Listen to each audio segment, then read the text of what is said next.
trying to get around or just keep turning. What is this, a wheel? Capoeira includes kicks, dodges, and movements that connect them. The reality is it's a kind of a mixture of everything. It's gymnastics, there's music involved, there is kicking, it's a martial art, but it's a little bit more ritualized and fluid than your maybe more traditional Asian martial arts.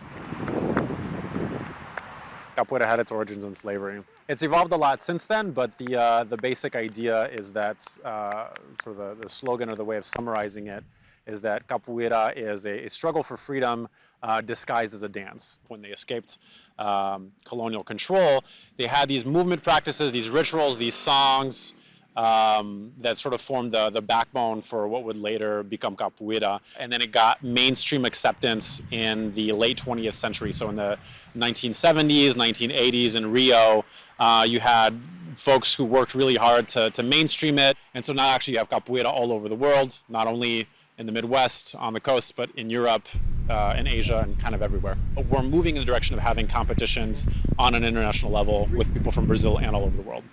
Awesome work.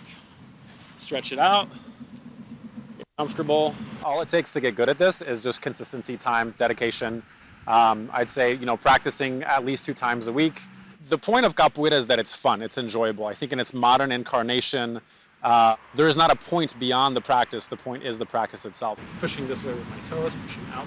One of the things that makes capoeira very unique is it's got some very strange, unique, fascinating, beautiful movement patterns.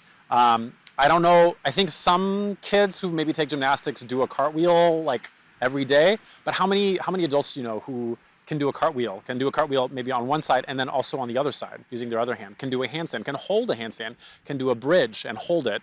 The adults that I've taught, that I have seen who have stuck with it for a few months and then even beyond, are just fascinated by how good it feels to be in their body. I think our modern culture encourages a lot of sitting and a lot of lying down and not a lot of active movement. And so for me, the big draw of capoeira and what I've seen in my students is rediscovering their bodies and being kind of more grounded in that movement practice.